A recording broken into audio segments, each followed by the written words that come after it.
going to be eating the sugar in that sweat. Are you with me? And now what are you going to be having? Body odor. So for a reason like where, and then so we're kind of, when there is body odor, automatically, instinctively, right? So everybody does it. Am I smelling under my axilla? Why am I not smelling other part of my body? Because apocrine glands are not everywhere. Does that make sense? So in other words, the sweat that is in the axilla, it came from the apocrine gland or the pubic area. Do you see? Okay, so that's the apocrine. All right, and then the body odor. Otherwise, when it comes out of the body, it's sterile, it's clean. Is that clear? So nothing to do with the secretion. The secretion is sterile, but the body is dirty. Is that clear, guys? Mm-hmm. Okay. All right, so now older adults, skin less elastic, drier, reduced collagen, areas of hyperpigmentation, more prone to injury. We talked about this. What happens in the bony prominences, like the elbows, the hip? What do you see with the older adults? There is no fat. It's only skin and then meat, like a little bit of a meat, and then there is bone. Okay, you hold the bone. Okay, I'm feeling the bone. So when you have that kind of a body structure, so that woman or that man in the nursing home, they're very much prone to injury, because even if you're moving them and they touch to the side rail, guess what? There is going to be a bruise. Why? Because they don't have the cushioning. So the fat, the subcutaneous tissue, it's a good cushion. In other words, a lot of time, like we hit ourselves on the wall, or like if you're going through like a narrow space, like okay, you kind of the body gets scratched, but on the other hand, the bone doesn't get hurt, or you're not going to be injuring your bone because like there is enough padding. And why it was important also. Insulation. What is insulation? So like the days that is hot, like you're not boiling, and the days that is cold, you don't freeze. You're right. So, but for that reason, elderly, when there is like the weather is very hot, a lot of elderly you can see, especially those who live in old structures where there is no central heating or central air, you don't need heat because it's already hot. So what happens, you hear it on the news that they had heat stroke and they died, right? Okay, so I said it like for that reason, a lot of the cities, like city of Burbank or city of Glendale, they have their own transportations, like that little van that dial-a-ride. So it's only for the city, because the city pays for that services. They come and collect all this elderly. They bring them to the recreation center or the senior center, and then so it's cool there, like it's air conditioned. There the food is $1 or $1.50. Okay, so there is a buffet. There is a lot of like activities, and in the evening they take them back to the house. Obviously, you have to identify yourself. They won't know that you exist. Does that make sense? So as nurses, identify the patients to the recreation center so that they can come. Obviously, they cannot take you by force. You need to go, right? But on the other hand, the service is available. And as nurses, I've done a lot during my case management years to identify patients and then give persuaded the patients to, and then so gave the names to the recreation center or the senior center, so that these patients are going to be entertained at the same time their life is going to be safe. Is that clear, guys? So you have to initiate this, because not everybody knows, and then they're not going to be using the services. Mobility status, increased pressure, shearing, and friction can lead to breakdown. Okay, so what is this? So a lot of time when the patients come to the hospital, like our heart is going to stop. Please don't get pressure ulcer. Please do not get pressure ulcer, right? So if a patient comes to you and then they have pressure ulcer, guess what? There's like one equation: poor nursing care. Poor nursing care. Like you can say whatever you want, and if the family takes the case to the court, you can say whatever you want. The judge is not going to listen. The judge is going to say, okay, the patient came to you without dermal ulcer or pressure ulcer. They had pressure ulcer while the patient was under your care. One equation: poor nursing care. You cannot even dispute. That's it.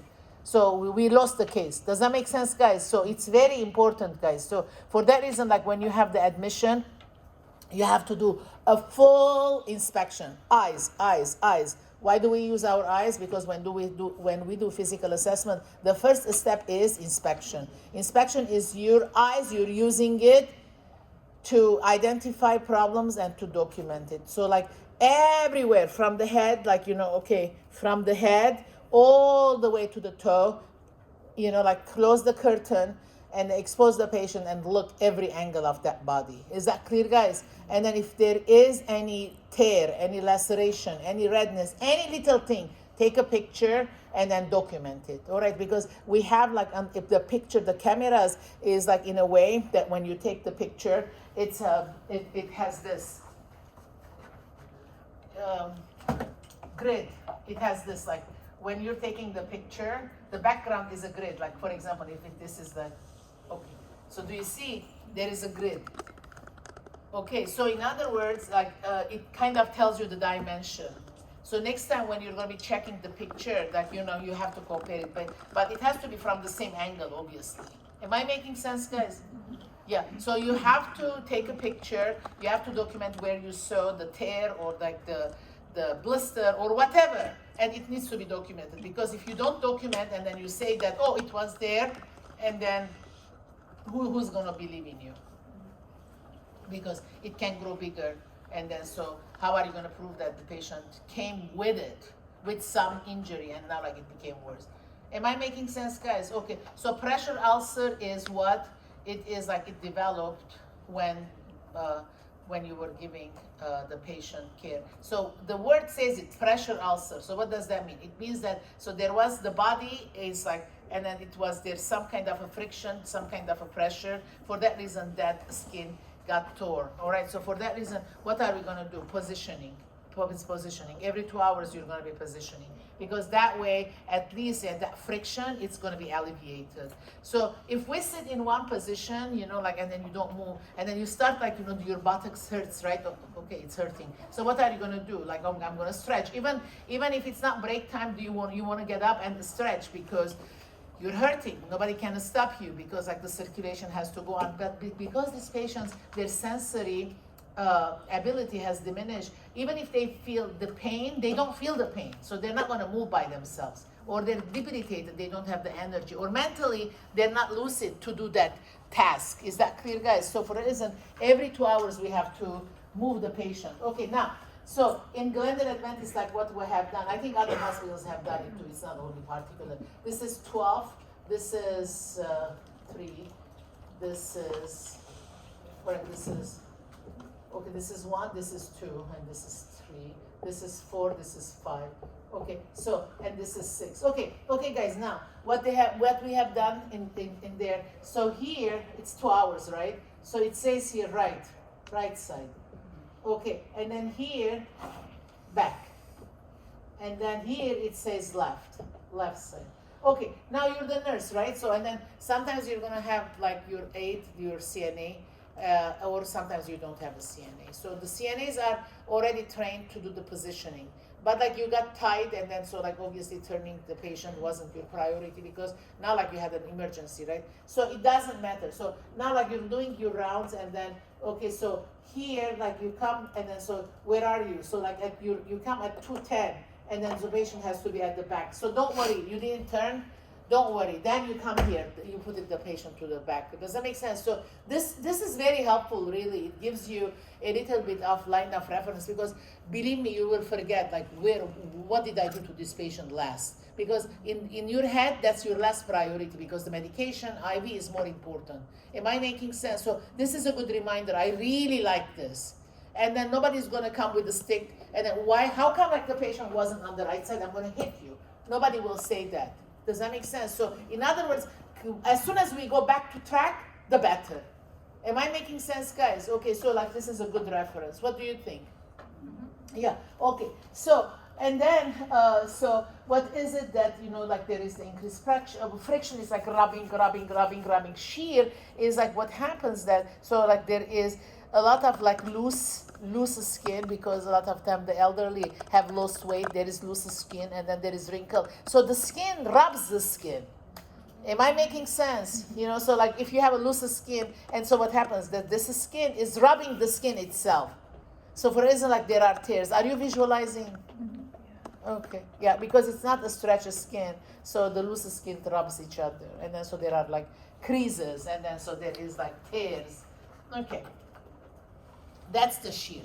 Okay, so now, nutrition, hydration. Why is this important? Because the skin cells are live.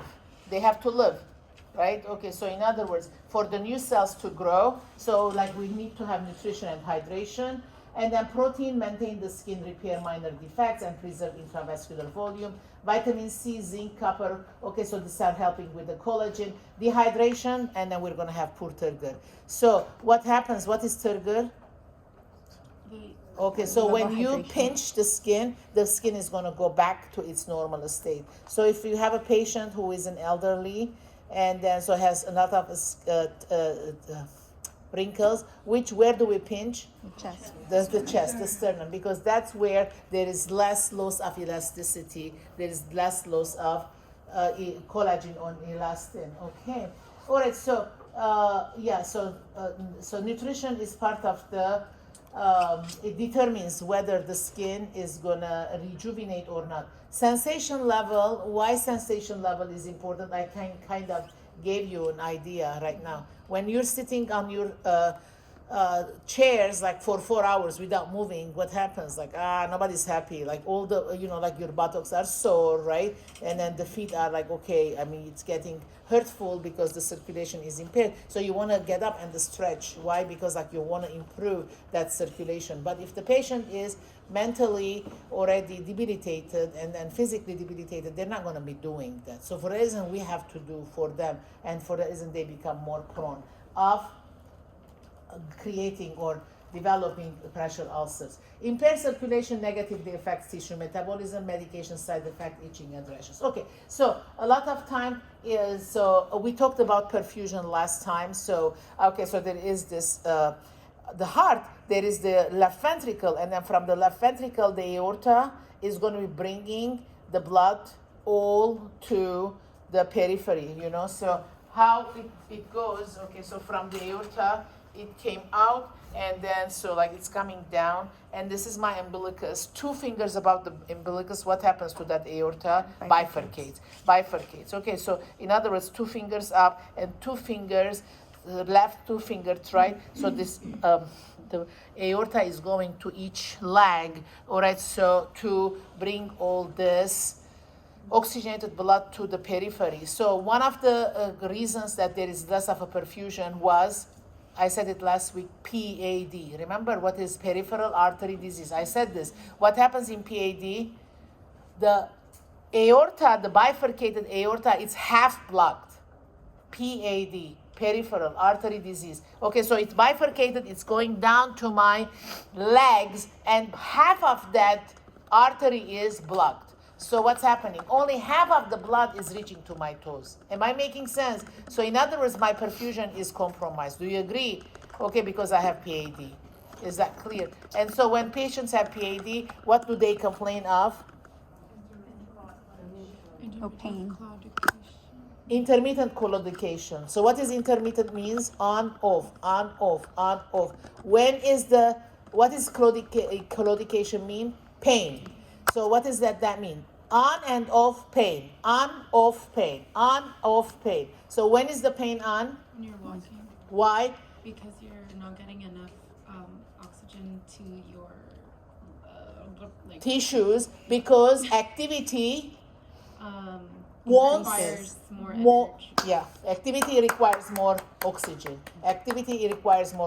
So, but the blood cannot afford to bring that oxygen because the pathway is halfway blocked.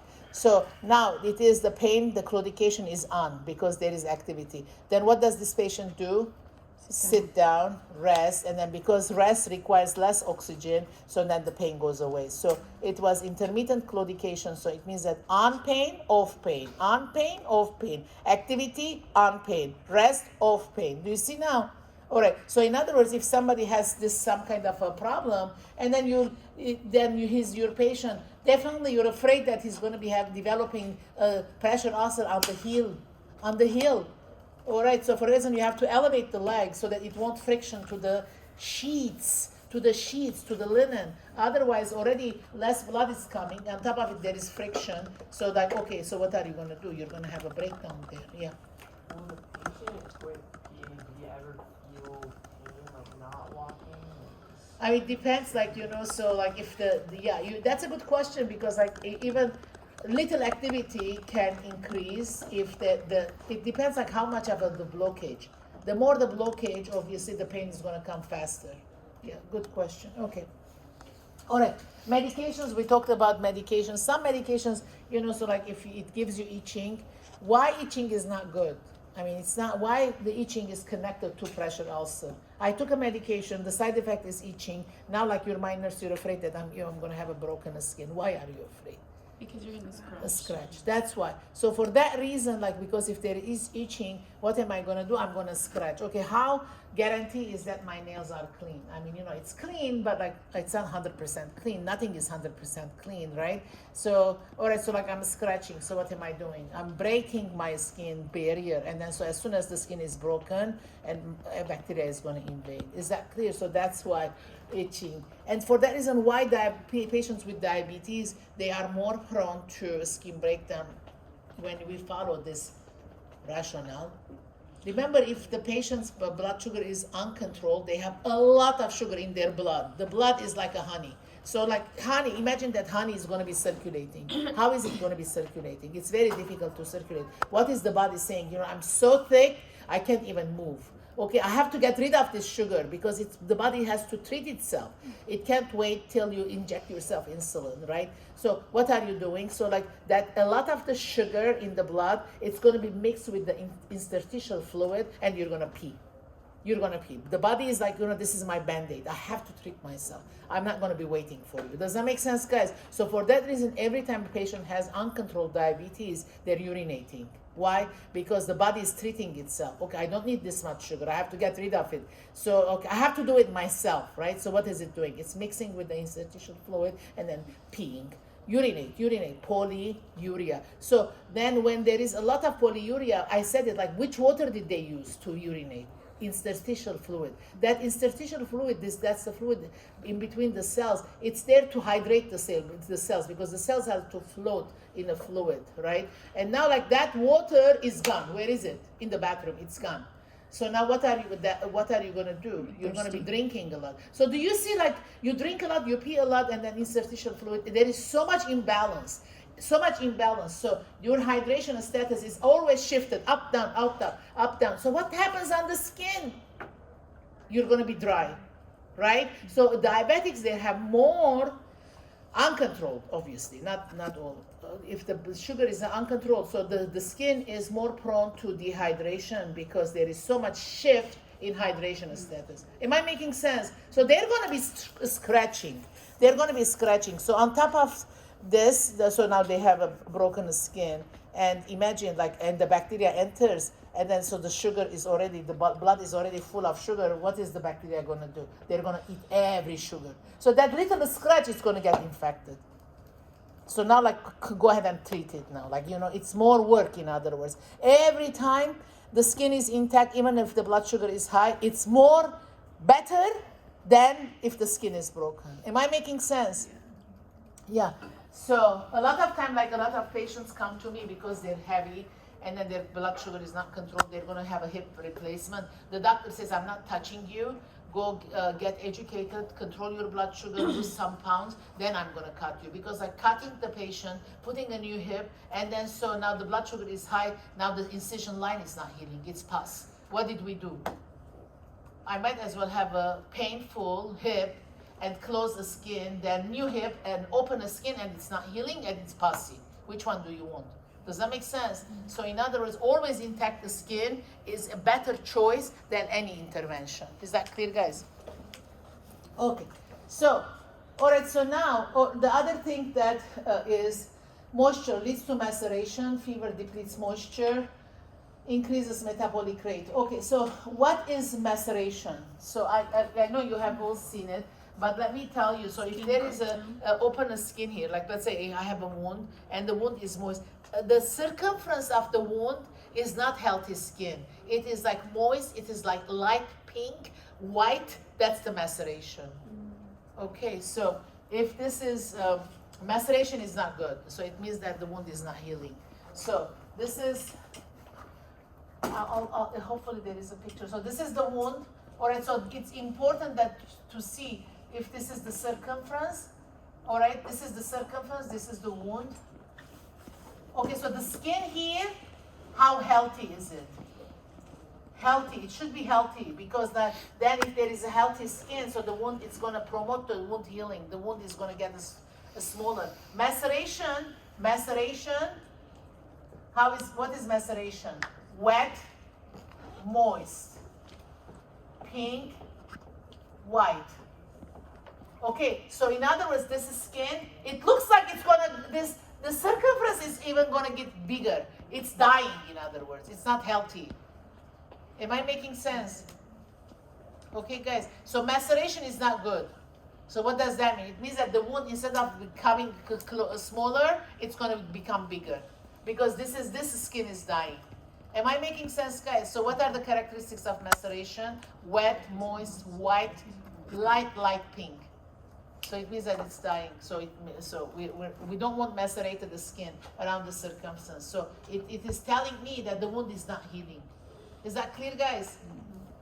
All right, so fever, okay, depletes moisture, so people are going to be more dehydrated. Infection impedes healing. Already I gave you an example about the diabetic patient who has an incision line. It's not healing. Why?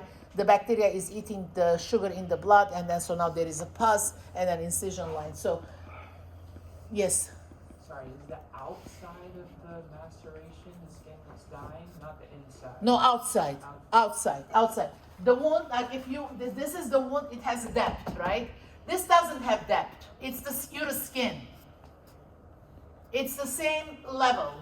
It's not broken yet, but like it's already telling you that it's gonna break. And it's gonna be it's gonna come and become part of this depth. Okay, so did you understand what Jacob said, right? So, okay. So the maceration of skin is still, it's part of your skin. You touch it, it's on the same level. All right, but like the color is different, the texture is different. It's moist, it's light pink, like a white. And then, so it's gonna peel it as if. It's so easy to peel, so it's not healthy. And so like once it peels, it's gonna kind of becomes part of the wound bed, and the wound bed is gonna become bigger now. Is this clear? Are you visualizing? Hopefully if there is a picture, I will show. All right, so now, lifestyle, tanning, baiting, piercing, tattoos. So what is tanning gonna do? Like a lot of people in the 70s, they were tanning. Now like they're elderly, and then what do they have? Lentigo, I showed you in 307. Lentigo is like as if there is lentil on all your body, lentil. It doesn't go away anymore, like because the skin damage. So when you look to somebody who has lentigo, automatically you're going to say, what did you do when you were young? Were you in the sun? And then at the time they were not using sunscreen. In reality, they were using baby oil so that they can burn. And they were very happy that like the skin is peeling, like it was a totally different culture. Yeah. So that's lentigo. All right. So where are we now? Where did we go?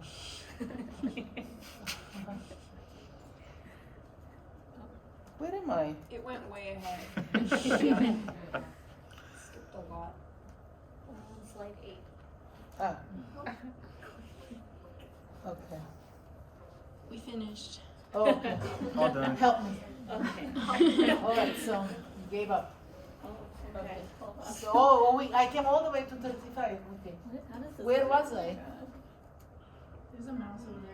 Yeah, I was like, I prefer the mouse. What is this? So it looks like I need a helper, huh? To like when I'm lecturing.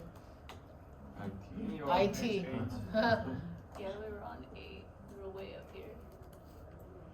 There you go. Okay. Just let's leave it like this so I know like how many slides. Okay, okay. that's okay. I can.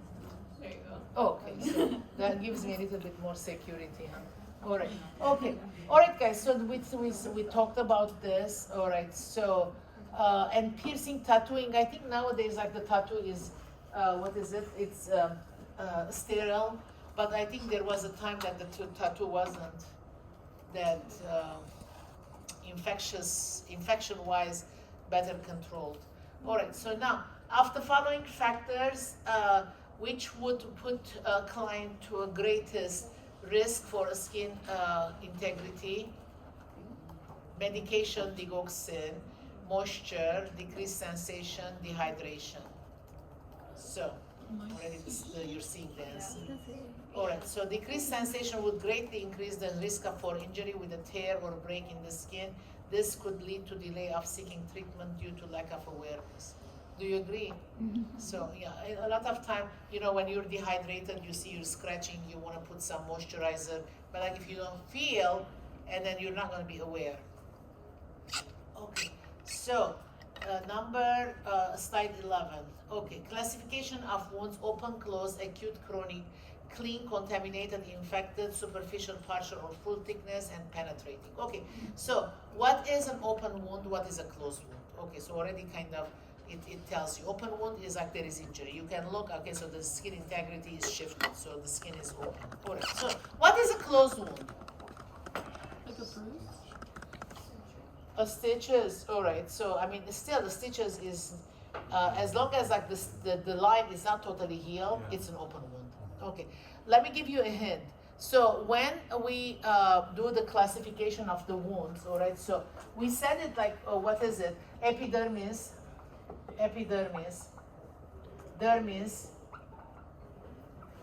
what is next? Subcutaneous tissue. Okay, then what do we have? Muscle, and under the muscle we have bone. All right, so this is the way it is listed. Do you see it, guys? All right, so on top we have the epidermis. Once the epidermis is broken, this is a stage 1. All right, okay, guys, the epidermis is affected, this is stage 1. Dermis is affected, what is it? A stage 2. All right, so remember, how do you score the wounds? A stage 1, 2, 3, 4. And then what is 1, 2, 3, 4? Roman numerics. Please do not play with it. There are some rules that we cannot touch because it's universal. Is that clear, guys? All right, so what is the stage 1? When the epidermis is broken or injured. All right, guys, so epidermis is injured. What is it? The wound is a stage 1.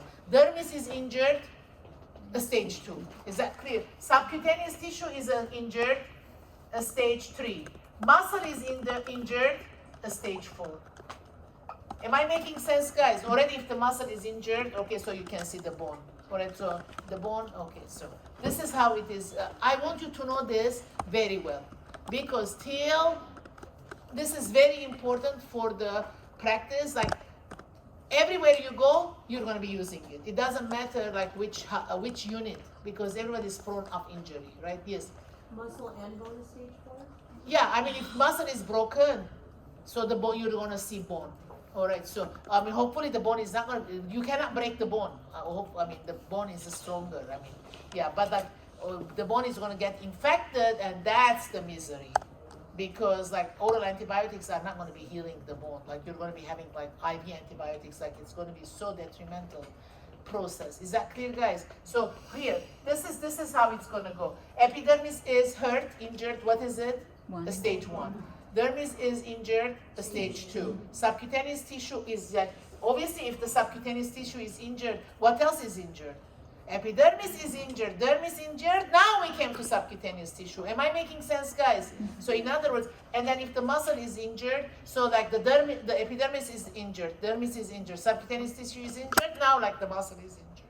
Yeah. If it goes all the way to the bone, would that be considered unstageable? Because I've heard that before. Well, unstageable is totally different. I'll talk about it. Okay. Unstageable is like all this is happening, but the skin is closed. Okay. All right, so the skin is closed. Okay, that's a closed wound. Okay. It's a closed wound, right? So that's the closed wound. So it's good that you brought it up. Now you look to the surface. The surface it's like black, and then it's leather. It's leather. Okay, so you can touch it. It's different than the skin structure. It's totally leather. All right, so it's leather, but it's closed.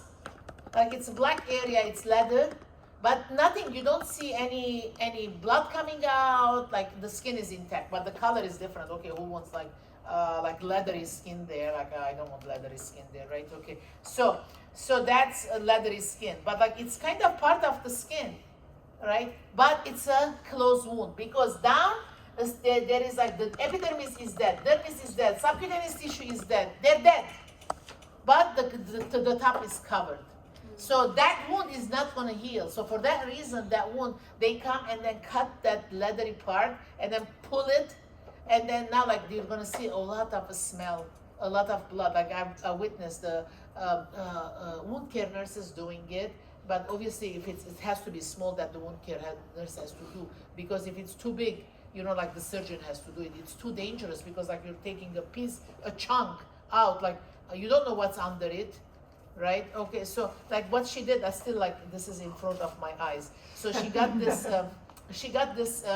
pink basin that we use it like to bathe the patients. So you all of you have seen the pink basin, and a lot of washcloths, and then the water in there, and there was some light soap too. And then so like it all, she kind of wetted it and then wrinkled it and then put it in the other pink basin. And now like we put, like I was helping her, like we put all these throw sheets under the patient, and then she went with the sharp and then cutting it, removed that leathery surface, and now like you see the blood is coming and a lot of smell. So like that washcloth that she had kind of wrinkled it, and then she took and then packed, and then so like all the blood is being sucked with the washcloth. Obviously like it's got saturated, she put it in another basin, and now she cut more, and then she put like this is the way she kind of debrided it. It means that, you know, anything that is dead, it's like blackened area, it needs to be cut by the sharp, removed, and then so pressure is applied, because like that's how you're controlling the blood. But obviously, even if she's very meticulous, you can't cut every dead skin. There are going to be some spots of dead skin in the wound bed. All right, so then there is another treatment, like how are we going to get rid of that blackened area that is dead? Otherwise, the wound is not going to heal. The wound bed has to be very clean and very much moist. Cleanliness, it means that beefy red. So you have to have the wound bed that is beefy red. If it's not beefy red and it's not moist, the body is not going to heal itself. Is that clear? Okay, very good. So now you understand what is the difference between open wound and closed wound. Closed wound, you don't see anything, any blood coming out. Okay, let me give you one more example about the closed wound. When the epidermis is broken, or not, I'm not going to say broken, I'm going to say when epidermis is injured, the skin is not broken, believe it or not. Epidermis is injured, the skin is not broken.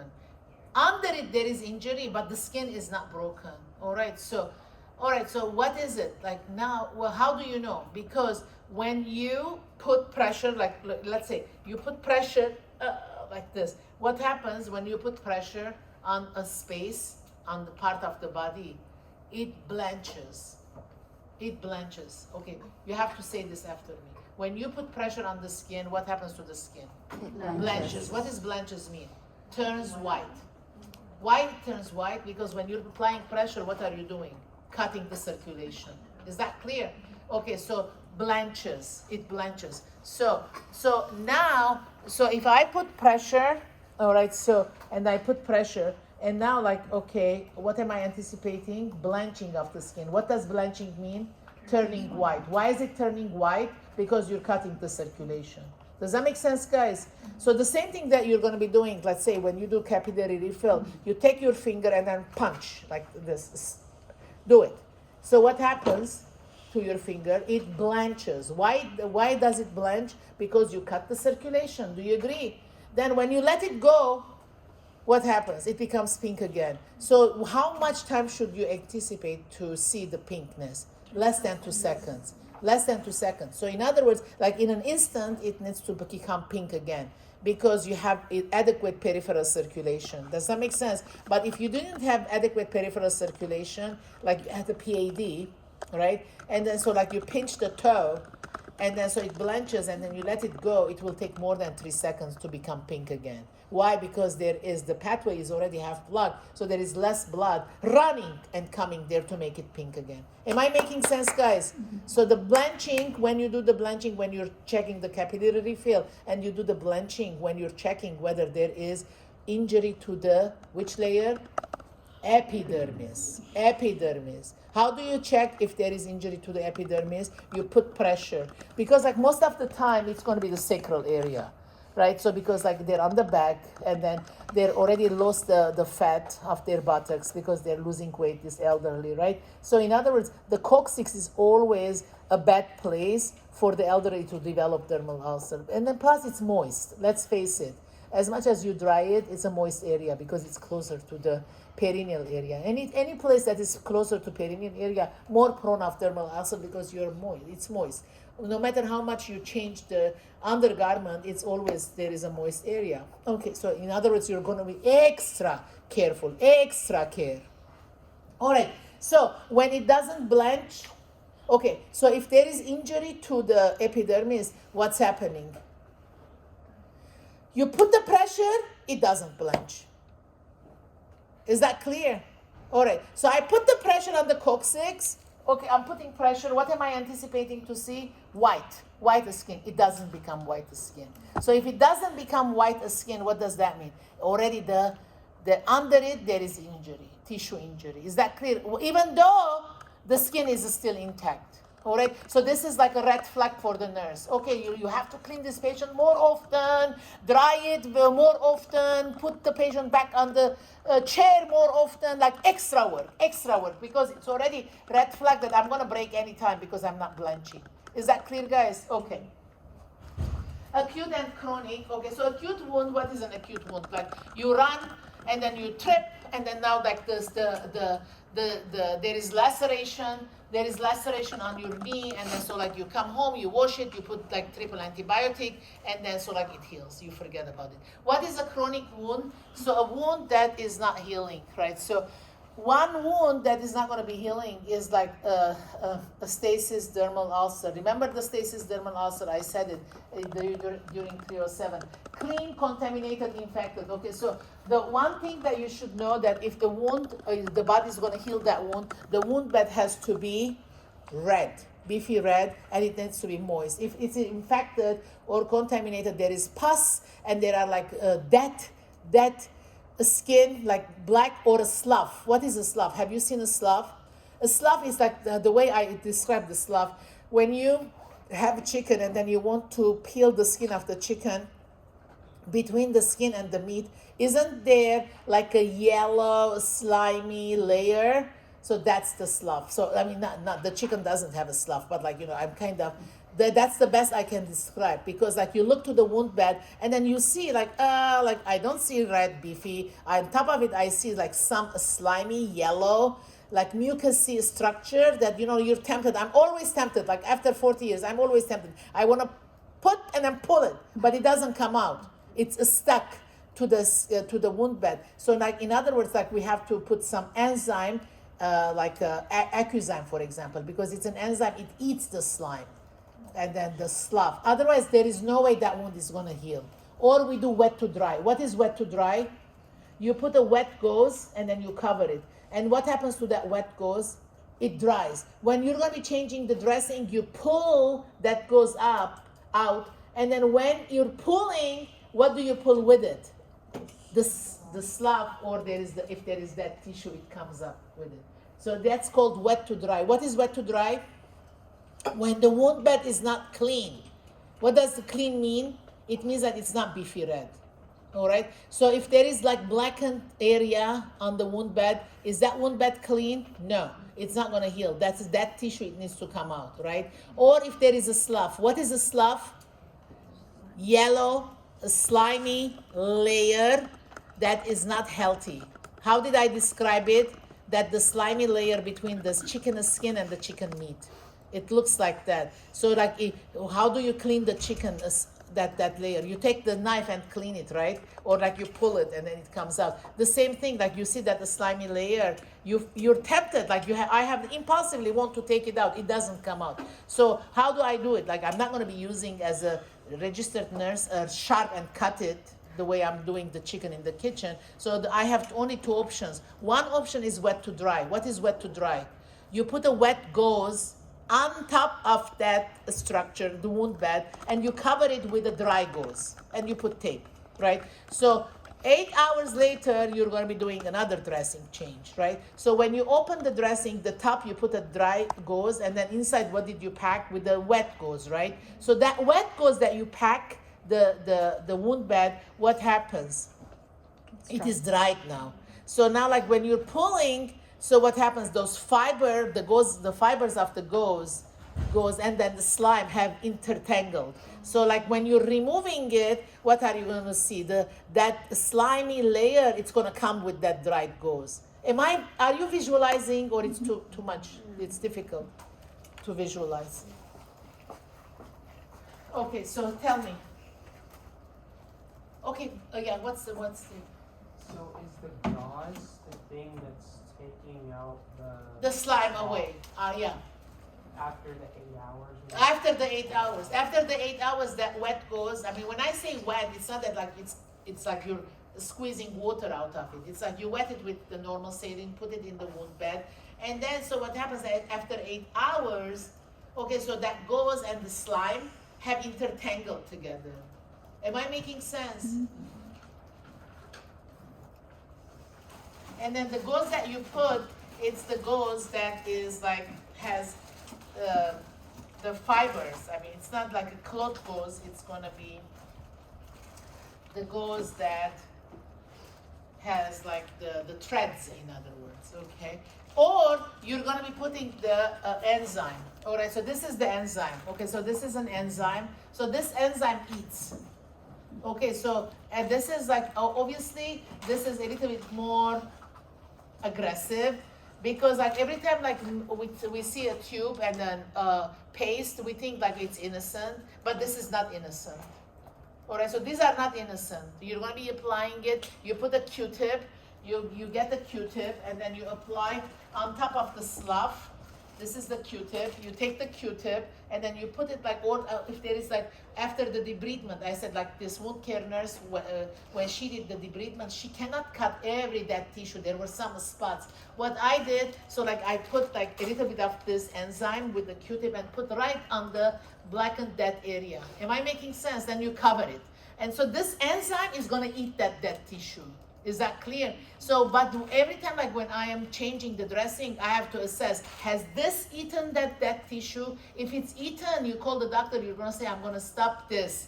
Because a lot of time, the nurses continue doing it. No, this is an enzyme, it's eating. And plus, like you have to be very careful, even though if you put on the dead tissue, do you think this will stay right on the dead tissue? No. It spreads. Does that make sense, guys? So be very careful, like how much you put. So I was like very strict with my students when I took them to Jewish home. Okay, we're gonna be putting like very little. I mean, you can't play with this. This is ointment, but like it's not an innocent ointment. You can't go more. Does that make sense? Or the same thing, wet to dry. What is wet to dry? Okay, so if this is a wound bed, so I'm putting the wet gauze here and I cover it. Am I making sense with the gauze or with the dressing? When I come, I take this top layer, and then so what is inside? A gauze that has fibers, like threads. Am I making sense? So what happens to this gauze? It's already dried. So when it dried, what happened to that slough, that slimy yellow layer? It's all intertangled with the gauze. It went inside the gauze, right? So what happens, like you're taking this out, so that slimy layer comes with it out. But it's not only one sitting. Okay, so you have to do multiple times so that little by little, that the slough is going to come out. Am I making sense, guys? So it's like, it is traumatic, obviously. This is more traumatic, and it's time consuming. You have to be very patient, all right? So that is like, so that's how we kind of treat the wound. Superficial, partial, or full thickness. Superficial can be like if you have a burn. All right, so everybody has a burn. So what happens to that burn eventually? It becomes a blister, right? All of you have experienced it. And then so then you know, like the blister pops. Even though you don't want to pop it, it will pop eventually. And then you put a Band-Aid, or you put like triple antibiotic and a Band-Aid, the body heals it. So when you have a blister, it's already a stage 2. Is that clear? What was a stage 1? I'm testing you. The skin is? Red, not much. Yeah, but is it open or intact? Intact. The stage 1, the skin is? Intact. It's not broken. How do you know that there is injury? You put the pressure with your hand. So what happens? It does not blanch. If it does not blanch, there is injury under it. So it's already stage 1. What do you do not to progress it? Cleaning, dry, moisturizer, positioning. You have to do everything. You don't have much time already. The danger is there. If you don't do that nursing function, guess what? You're gonna have broken skin next day. Is that clear? So it kind of gives you an alarm. Is that clear? And then what is the stage 2? Burn, blister, pop, stage 2. Okay, are you visualizing? So this is how I kind of, for 40 years I have remembered. But like I came up with this description. Nobody told me this, so. Burn blister. Because it's very difficult to know like which one is which stage. Pop, blister up. Pop, Okay. blister. It's a stage 2. Any blister is a stage 2. Is that clear? Okay. So obviously, like when you go to the subcutaneous tissue, already like you see a wound bed, like the fat is gone, and then you see more or less red tissue there. All right, superficial fine. Okay, we talked about penetrating. What is penetrating? If there is like a penetrating wound, if there is a sharp, like the stab wound, that's a penetrating wound. All right, so next is.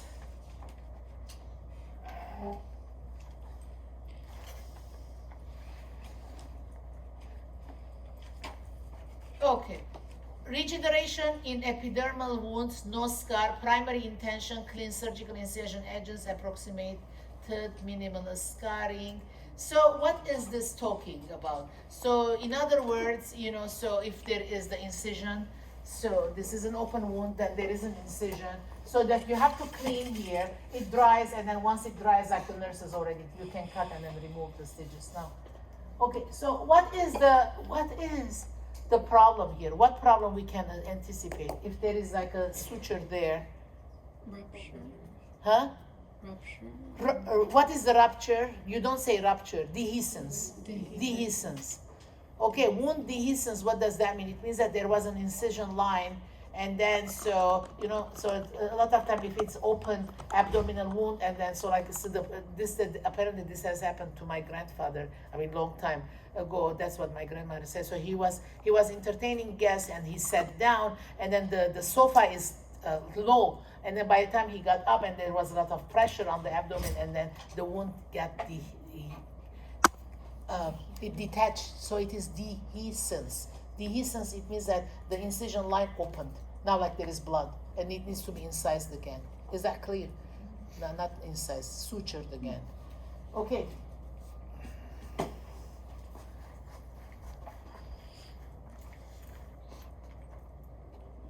Alright, so secondary intention wound edges not approximated, tissue loss, heals from inner layer and out. So so obviously, so every time like you have an injury, you want to run to the emergency room, you want it to be sutured. But if you don't go, still that wound is going to heal. But like why you want to go to the to emergency room and then have it sutured? Because the scar is going to be huge. Yes, because of the scar. Because I think like I fell one time, and I didn't go right away because I was researching like which urgent care is gonna cover my insurance. Like you have to think about that too. Like I put more energy about like finding which in urgent care I'm gonna go rather than thinking about my forehead. And then I said, that's okay. Like even if it's scarred, I'm not too young, right? So anyway, so that's why it healed but by the time I found the urgent care, by the time I went there, they said it's too late, we cannot suture anymore. So then the wound kind of, how did it heal? It healed from inside out. Is that clear?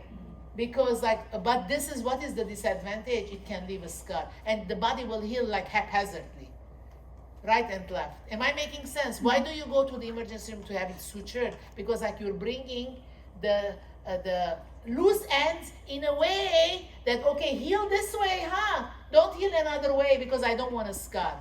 Is that clear? But otherwise the body is going to heal it, but then you're going to have a scar because like when it's healing it, it's not following the direction, it's following nature. Am I making sense, guys? Okay, so then the tertiary intention granulation. This is very important.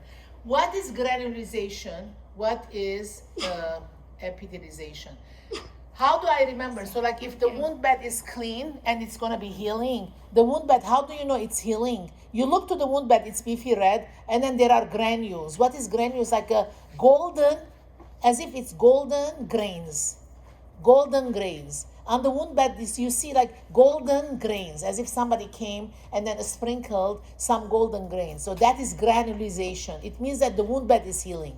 That's a good thing. Is that clear? Okay.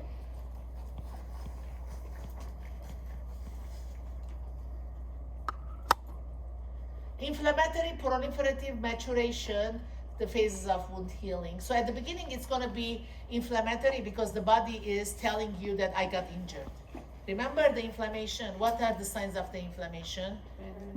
Redness, heat, the body sends water there to extinguish, and it's a painful. So inflammation is a good thing, like one way, because the body's telling you I got hurt.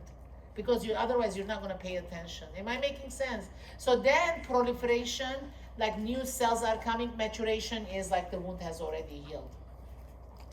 Adhesive strips, sutures, surgical staples, surgical glue.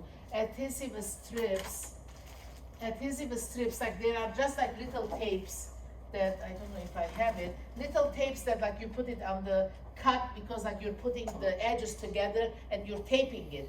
You're taping it so that the body is not going to be healing that cut haphazardly. It's going to heal in a structured manner. Surgical sutures, you know it. Surgical staples, you know it. Surgical glue. Okay, why are we doing all this? Because we want the incision line to heal accordingly. You don't want the scarring, because if you leave it alone, the body is going to heal itself, but what you're going to get? A scarring. Why? Because the body is going to be healing haphazardly. Is that clear? So that's why. Okay.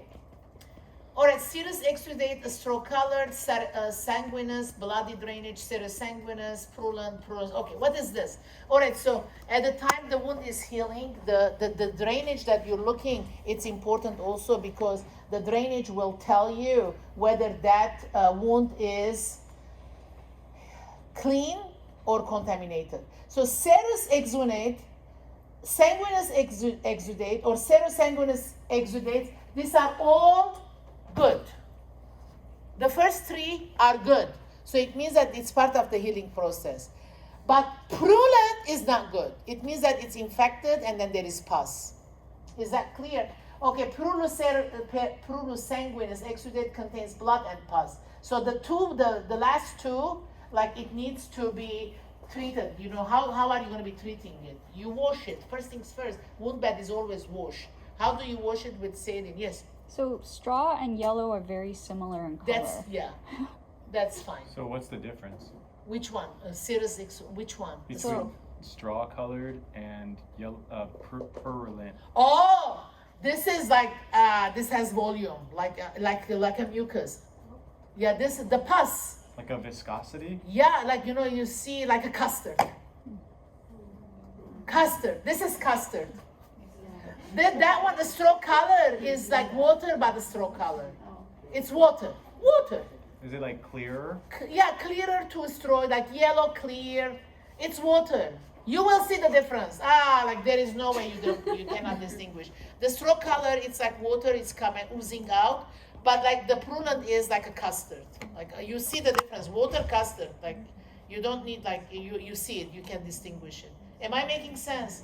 Okay, yeah. So okay, That's very good. Okay. Yeah. All right. Yeah, thank you for asking. I didn't think that way. All right. So complication of the wound healing, hemorrhage, infection, dehiscence. I said it. What was dehiscence? Rupture. Okay. And then avascation. Okay. So there is like a fistula formation. What is fistula formation?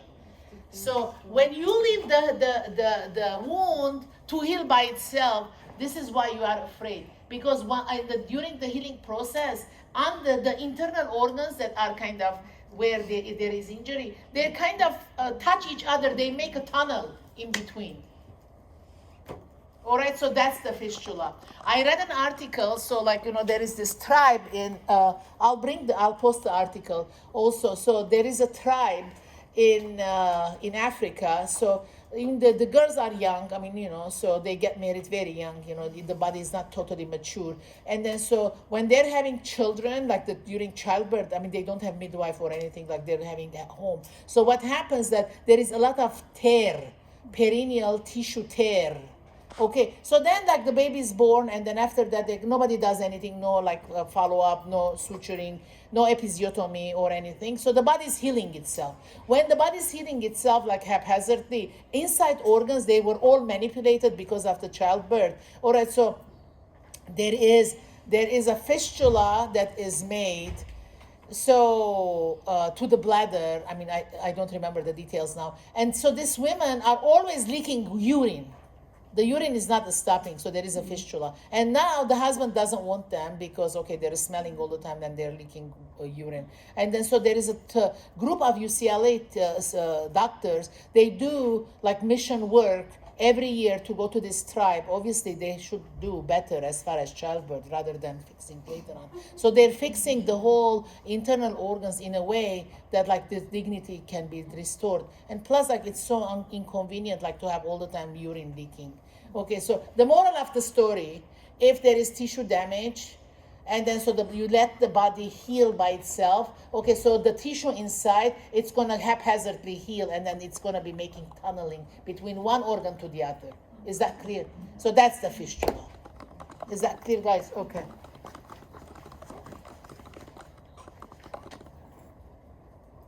All right, so you see this is dehiscence, this is eviscation. So a part of the organ is coming out. Okay, so we'll skip this. Let's see here. What is it? Focus skin assessment. I want you to know Braden scale. All right, so what is Braden scale?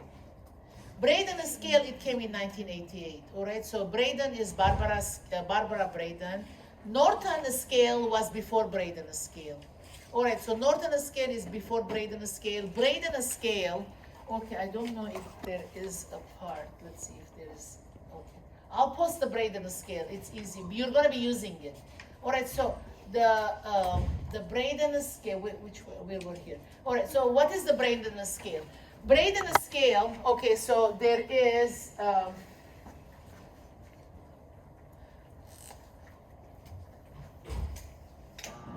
Okay, so it's a tool, obviously. All right, so this is the way it's gonna be. All right, so. Okay, so the first one, okay, sensory perception. And then also, then there is the moisture, activity, mobility, and then what else? Nutrition, and then friction and shear. All right, so every hospital uses this. So on the vertical column, these are the indexes: sensory loss, moisture, activity, mobility, nutrition, friction, and shear. And here, like how often is it totally independent, 50% independent, like chair bound. And then this is what? Bed bound. Do you see? And now, like, you kind of score it. This is like 1, 2, 3, 4. So you score it. If this person is chair bound, he gets 2. Is that clear? And then so if there is all the time moisture, so like he gets 1. Okay, so all the time. So okay, so then you're kind of counting and you're getting the score. Accordingly, you will identify how risky this patient is. Is that clear? I'll post the Braden scale so you can see it, because all of you are going to be using it in practice. So what is Braden scale? It's a tool. It's a scoring tool that identifies the risk of that patient developing dermal ulcer. Are you with me? So everywhere you go, they're using Braden scale since 1988. Before 1988, it was the Norton scale, and now we don't use the Norton scale because whatever Norton scale is asking, it's already included in Braden scale. So Braden scale is broader. Is that clear? So class is dismissed. I'll post the Braden scale. Okay, guys? Yalla, thank you.